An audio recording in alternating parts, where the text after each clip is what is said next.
Hello guys, so this is the car that I've been driving for the past week, and as you can see it's a Seat Arona. This is a facelifted version. I already tested one earlier this year. It was actually the same engine as this, it only had a different gearbox.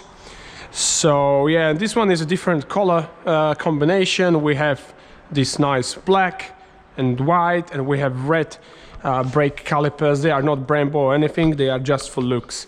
So you have red brake calipers. Of course now it's autumn, so the car is a little bit of dirty from the roads. So anyway, the facelifted Arona I think is the car that I like the looks of it. If I look at it from the perspective, for me it just looks like a little bit of a taller, more bubblier, like a bubble. It looks like a bubble from Seat Ibiza, you know, like it's a little bit bigger Seat Ibiza. You have these rounded fog lights in the front. They remind me a little bit of a Skoda Yeti back in the day. Of course, then you have these aero things in the front bumper to make it more aerodynamically efficient. We have, as you can see, 18-inch wheels, which look very nice. They are very nice wheels, and they are equipped with tires of 215, 45 R18 tires. These are Continental Winter Contact TS 850p, and they've been really all right in these conditions. Of course, we have some X badge here, standing maybe for excellence. I think I don't really know what outfit this car is, but that is said here as it's the FR model, so a little bit of a sportier model. That is, of course, the reminder with the brakes, and also here with the fake exhaust. Yeah, it's the fake exhaust. It's all only plastic there, but it gives it, you know, a little bit of a, again, a sportier look. So yeah, I mean, it's all right. Some people like it, some people dislike it. I'm the one that dislike it more than like it, but I can live with it. So the boot is 400 liters in the capacity. You have a nice white opening, that's very nice. It's a little bit of a strain that you have a gray carpet inside in the boot, and then black carpet in the rest of the interior. But anyway, we have some side space here, just like in the Skodas, but we don't have it on the other side. And also under the floor we have what seems like a full spare wheel. Let me just check. Yeah, it's the R18 wheel, so that is great actually. So we have full-size spare wheel, so that's good. Okay, let's go and sit to the back. You can see what sort of space I'm having behind myself. I'm 1.90 m, and well, actually in the back of the Seat Arona I am banging my knees towards the seat, but it's soft, so it's good. But otherwise it's very doable. I mean, the space on my head is about this big, and for the feet they are okay, and I'm having the seat in the lowest possible position. But the thing that I am missing, and compared to the competition that Seat Arona is missing in the back, is no climate control, no connectors, no folding armrests with cup holders, you know, nothing really. You only have these lights. You have Isofix anchor points for the child seat. So yeah, and you have like a decent door bin for a can of Red Bull or anything on the journeys. But anyways, I don't think the space in the back is used very often in this sort of car. I mean, this sort of car is usually, even though it is supposed to appeal to young people, I think the ones who normally buy this sort of car when it's new are old people, and then in the second part of the lifetime of the car it goes to the young people. That's what I would suspect and what I think it is like. Okay, so the interior, let's go inside. We have these like rubber floor mats, all-weather floor mats, and they have like this shape of a tire. in the middle, as you can see, is all dirty, as it's dirty outside. Okay, I just want to show you the seats. I don't know, I hope you can see them. They are of course not some extra sporty seats. I mean, you have some lower back support, but I mean, they are doable. They are certainly doable, but they are not of course the most sportiest you can get. Okay, so now we're in the interior of the Seat Arona. I will just put a little bit of a light here again. So, and what's nice about this interior, it's that again, it is supposed to appeal to young people, so it's a little bit funky. You have these red accents on the vents, and these side ones, actually when I turn the engine on, I don't know if it will be able to see, but it is, you have ambient lighting in it. And of course, and then again, you also have ambient lighting here in the door. I didn't try to change it. I don't know if it's possible to change it, but when I put the indicator on, it is not as bright, as you can see. Up. You see the difference, what it makes? Yeah. So yeah, for the rest of the interior, I have to say I really like it. I really like how the buttons on the steering wheel are. It's very intuitive. You don't even have to look while driving. That's very nice. I like that they've kept the hardware controls for the climate control. That's great. You also have heated seats, dual heated seats, dually, like you have 2 degrees of heating.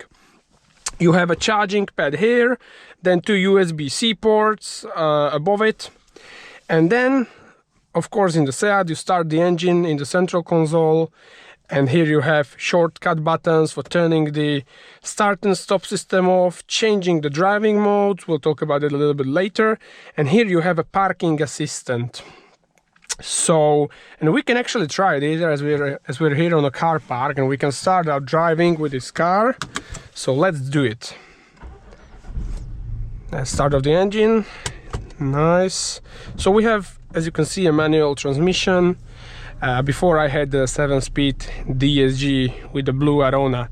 Okay, so let's try to reactivate it, and let's try to park into some of the places.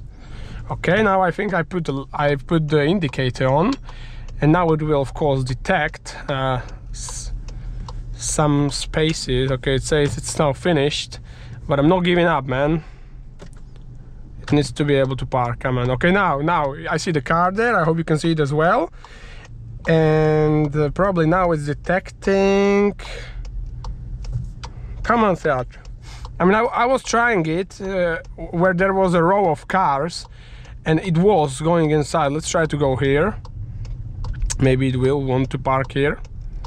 Okay, now it sees. Look. Okay, now it shows me. Put the reverse. Okay, and now I'm not holding the steering wheel. Okay, so let's see what happens. I hope I'm not gonna crash. But I don't know what this car is doing actually. What the hell? I'm going into the opposite lane. Look at. Okay, so for this, a lot of you will probably criticize. Look at that. We're blocking the lane to go outside of the car park. That's impossible. Come on. So as you can see, I've just found the problem with the system. It doesn't always works. Okay, let's go forward. Let's see what the car has on mind. Oh, but this is ridiculous. And now it says we're parked. Look at that. I mean, really, I have to stop and show you. Look at that. Look at that. So this is the way from the car park when you want to go outside. Look at this. Look at what it did. So that's crazy. Instead of parking it to one of those places. I don't know if it's not able to park what is called vertically, only laterally, but okay, crazy. So this didn't go very well for the VW group, but it's alright. I usually park by my own, so I don't have to worry about this. It's much faster to park by yourself. Okay, anyway, for the rest of the interior, it looks nice, it looks sleek. You can see the ambient lighting now, and you can see now it's not lighting as much. Okay, but the quality of the interior, I have to say, this car is made in Spain, so maybe we can put the blame on them, but the plastics are kind of squeaky, particularly this middle end. It's really like cheap plastic. It feels, it's like really, I mean, I was driving some of its competitors, and it wasn't as bad. You know, it was actually quite good, for example in the Renault Captur. So yeah, but otherwise I would say the quality, you have some hard touch plastic, and here on the top you have a soft touch, the soft one, so it's alright. Yeah, then you have some cup holders here in the middle. You have a space for the key and a 12-volt socket, and then of course a small armrest with the small space inside. So yeah, and the armrest it's also movable, it's also adjustable, so that's great.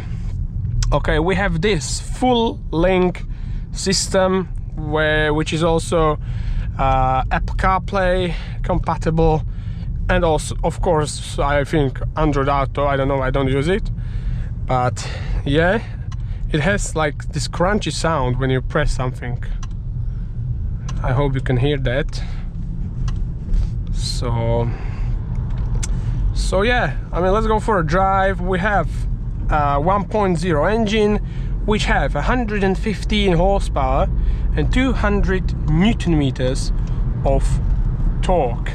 We made it to the 6-speed gearbox. I actually really like the gear knob because it's like rounded like a ball, and it's very nice to hold, and it's kind of short as well, so it's nice to work with it. Otherwise, what I would say is that the throws on the gearbox are actually, you know, they are not bad, but they are quite long. I would wish them to be a little bit shorter, for example like in a Mazda, but yeah, anyway, it's doable. This is not like a hot hatch or anything, so it's fine. But the thing that happened to me with the gearbox is that actually it's not the most precise gearbox, because to me it almost happened now again that I had the clutch fully pressed, and it like didn't want to go completely in the gear, and then it would just crunch on the gear, and that actually really happened to me. So yeah, I don't, maybe it's just one item only in this car, but my experience was that it's not the most precise, most direct gearbox, even though you have this mechanical feeling in it. So yeah. Okay, so driving around just like that with the traffic to the work, there is no problem with the 1.0 really. The car may feel a little bit more hesitant, a little bit more boring if you're driving towards and changing a gear at 2000 RPM, so you're driving economically, but this engine is lively when you really rev it high. Then it becomes alive, and I would say, of course, it's no really like fun like a hot hatch, but it's that sort of a car that doesn't need a lot of horsepower to make you feel fun behind the steering wheel, and you can quite easily overtake with it. So we will do it on this drive.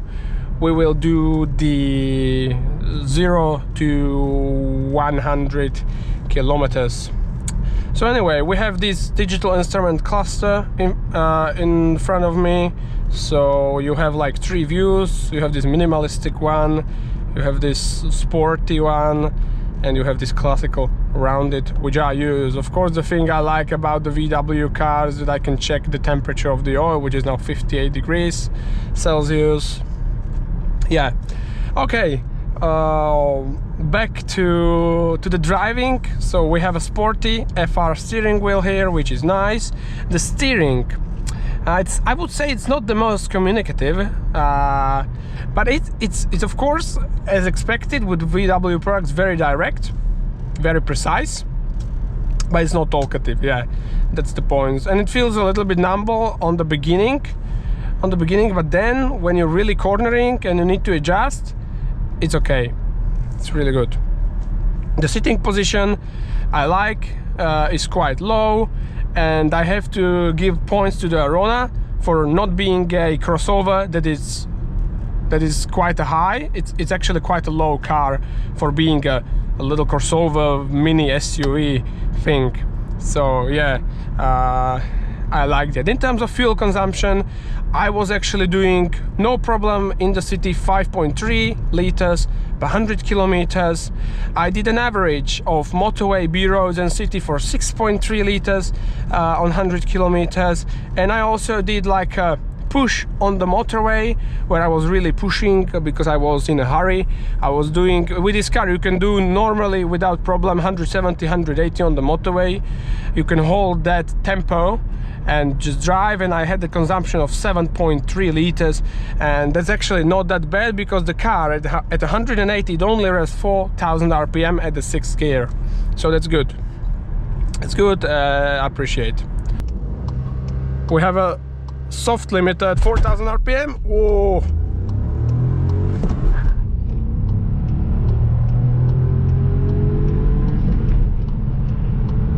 We're almost there.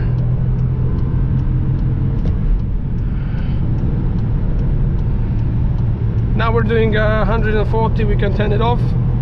Let's try 150.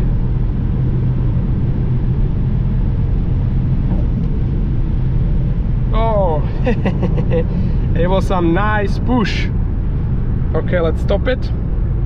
Of course, I will put it now on the screen, but we did 0 to 100 kilometers in 8.6 seconds. That is impressive. That is impressive. It's really nice, and it's probably also because the car only weighs 1,272 kilos. I mean, it for me, I think it's quite a lot. 1,272 kilos. It's, I mean, really, it's a small car, but nice acceleration. So yeah, this car has good acceleration. Bloody hell! And we did 150 kilometers in 20 seconds. All right. And now I would say let's check how noisy it is when you're driving alone at different speeds. So let's do the 90. Let's do 90 kilometers an hour. 87, 89, 90.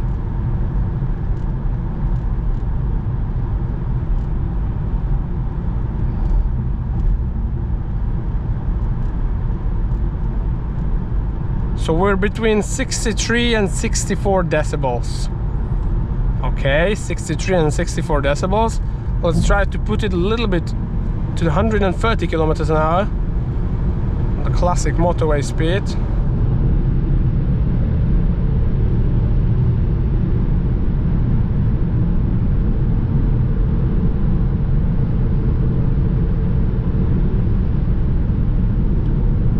At 70 decibels. Yeah, I mean, it's doable. In terms of noise, mostly what you hear is from the A-pillars, and I think the tires, they are isolated quite well. Wow, we have a beautiful day today. Okay, let's go here. So yeah, I mean, it's really, I mean, it's a refined, it's a quiet car. In this regard, it's really nice to use every day. You don't hear the engine a lot. That is a good thing. And it's also because it's a very small 1.0 engine. Oh, wow, bloody hell!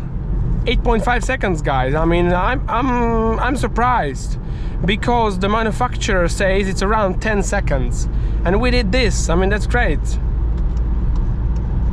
It's really great. Look at the guy pushing 100 kilometers.